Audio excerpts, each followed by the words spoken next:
और गाजीपुर का जो सरयू पांडे मैदान देखने में छोटा है, लेकिन ये बहुत महत्वपूर्ण जगह है। इस जगह से जो मैसेज जाता है प्रदेश और देश के शीर्ष पे पहुंचने का कार्य करता है। भाई अमित ठाकुर जी, यहाँ पे जो आपने प्रोग्राम कराया, पुनः मैं आपको हार्दिक धन्यवाद दूंगा। एक बार इसलिए आपको हार्दिक धन्यवाद दूंगा कि गाजीपुर का 7वां विधानसभा समाजवादी पार्टी ने जीतने का काम किया। आदरणीय अखिलेश यादव जी के 25 पे चल के जिस तरह से पीडीए के नायक हमारे राष्ट्रीय अध्यक्ष श्री अखिलेश यादव जी के नेतृत्व में हमने रात दिन काम करके विचारों के प्रकट करके अपने क्षेत्रों में मेहनत किया, उस तरह से आपके नाई समाज के लोगों ने भी 7वां विधानसभा में बढ़ चढ़ करके समाजवादी पार्टी के प्रत्याशी को जिताने का भी कार्य आपने करने का कार्य किया है। मैं राजपाल कश्यप साहब को अजाने सामने पहली बार देख रहा हूँ। कभी कभी गाड़ी में हमारे नेता आदरणीय ओम प्रकाश सिंह जी तारीफ करते हैं कि जो लोग युवा हैं। अभी कुछ दिन पहले मैंने टीवी पे देखा आपको, आप पुलिस वाले से लखनऊ की सड़कों पे दो हाथ करते हुए गांव गरीब किसान और नौजवानों की हक की बात कर रहे थे। इसलिए मैं इस गाजीपुर की जनपद में पूरी समाजवादी पार्टी की तरफ से अपने पिछड़े प्रकोष्ठ के प्रदेश अध्यक्ष आदरणीय कश्यप साहब को दिल से सलाम करता हूं। और एक बात 2 मिनट में, अगर टाइम हो तो 1 मिनट बोल लो।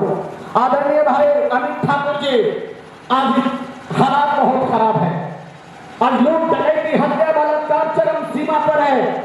आज एक तरह से बेचने और खरीदने का Bharatiya Janata party gold medallist है।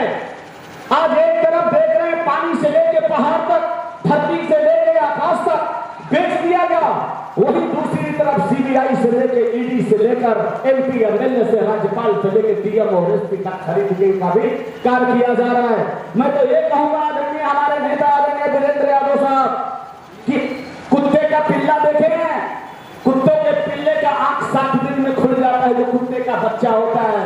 इन दंड भक्तों की आंख 10 साल से नहीं खुल रहा है। वो ऐसा इसलिए कह रहे हैं कि खुद तो दिल्ली वाले साहब हैं, मजार पर चादर चढ़वा रहे हैं, इधर अंध भक्तों को शिवलिंग ढूंढने में लगा रखा है। तो ये समझने की जरूरत है। आपको इस बात के लिए भी मैं सलाम करूंगा, जिस तरह से ये महात्मा गांधी का देश है, आज सभी विभागों को प्राइवेट करके आरक्षण को माना जा रहा है। महात्मा गांधी ने कहा था कि छोड़ भरोसा गोली का, यह देश प्यार की बोली का। लेकिन आज देश में कैसी बोली बोली जा रही है, ठोक दो, उछल दो, पलट दो। हमारे श्रद्धेय नेताजी पे जो राजू दास बाबा कोई है, बाबा ढोंगी, मैं उन्हें नहीं जानता, लेकिन जिस तरह से भाजपा के सामने श्रद्धेय नेताजी पे उन्होंने बयान देने का कार्य किया है, निश्चित तौर पे वैसे लोगों को मैं तो कहूंगा कि आने वाले वक्त में निश्चित तौर पे उन्हें सजा भी मिलने का कार्य होगा। मैं शासन और प्रशासन, आदरणीय कश्यप साहब, बगल में एसपी साहब का आवास है, सामने डीएम साहब का है, मैं आप पार्टी की तरफ से आह्वान करता हूं कि डीएम साहब और एसपी साहब, आप मेरी आवाज जा रहे हो तो सुन लेना। अगर 27 में सरकार बनी तो संवैधानिक तरीके से एक कार्यकर्ताओं का अपमान का बदला, चाहे वो राजू दास हो, चुन चुन कर समाजवादी पार्टी लेने का भी कार्य करेगी। जिस तरह से आज हमारा देश का माहौल बिगड़ा हुआ है, मैं तो ये बात आपसे बार बार कहना चाहता हूं कि समाजवादी पार्टी के कार्यकर्ता याद रखना, जब हमारे जननायक कर्पूरी ठाकुर साहब थे तो उस वक्त लड़ाई का दौर कुछ और था। जिस वक्त समाज टूट रहा था, बिहार में उथल पुथल था, दबे किचड़ों की आवाज को दबाया जा रहा था, उस समय अकेले चट्टान की तरह खड़ा हो गए कर्पूरी ठाकुर साहब ने ईमानदारी पूर्वक पूरे बिहार नहीं पूरे देश के गरीब नौजवान को उठाने का कार्य किया था। तब हमारे पार्टी के नेता आदरणीय अखिलेश यादव जी ने संकल्प ठाना कि वैसे हर लोगों को समाजवादी पार्टी सम्मान देगी, जो दबे पिछड़ों की आवाज बनकर ये बात को आगे बढ़ाने का कार्य करता। मैं तो एक बात ये भी कहूंगा कि जिस तरह से आज संविधान खतरे में बना हुआ है, जो इशारा कर रहे हैं, तो मैं सारी बात समझता हूँ वीरेंद्र भैया जी।